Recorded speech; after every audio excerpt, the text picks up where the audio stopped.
Hi friend, কেমন আছেন সবাই? আশা করি অনেক ভালো আছেন। দুপুরে রান্না করতে চলে আসলাম। আজকে রান্না করছি আলু, বেগুন, পালং শাক আর আছে সিম।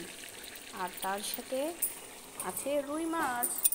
কালকে 2 কেজি রুই মাছ নিয়ে আসছিল। তো সেটার ভিডিওটা আর আপনাদের সাথে শেয়ার করা হয়নি।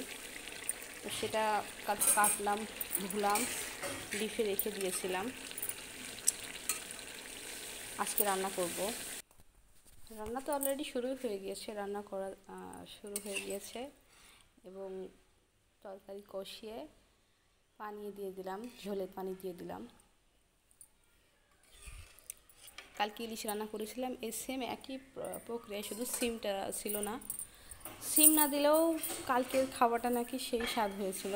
যারা এসেছিল বলছিল যে আপু খুব টেস্ট হয়েছে, আমার ভাই আলিফ ভাইয়া।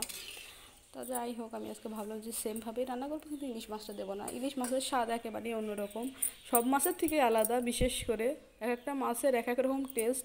তবে ইলিশ একটা এমন মাছ, যে কোনো তরকারিতে এটা তরকারি জাতীয় যত রকম মানে তরকারিতে এটা হচ্ছে খুব সুন্দর করে মানে মিশে যায়, বা যে কোনো খাবারের সাথে এটা মানিয়ে যায়। সেটা কচুর নাল থেকে শুরু করে যে কোনো তরকারিতে।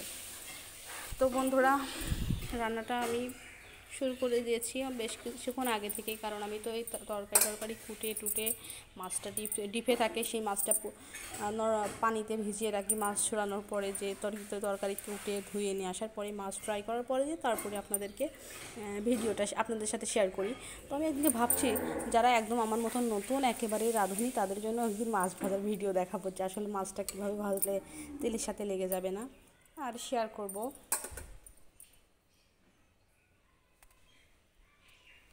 আবহাওয়াটা এক এক সময় এক এক রকম। কিছুদিন ধরে আবহাওয়াটা খুব একটা ভালো না। শুধুমাত্র অল্প একটু সময় জন্য রোদ দেখা যাচ্ছে, আবার একটু সময়ের ভিতরে সাথে সাথে একটা মানে মেঘলা মেঘলা একটা ব্যাপার। এই মাত্র মনে হচ্ছিল যে আকাশ থেকে বৃষ্টি পড়ে যাবে, কিন্তু এখন বৃষ্টি টিষ্টি পড়ছে না। আমি কাপড় চোপড়টাও তুলে নিয়ে চলে আসছি বাইরে থেকে।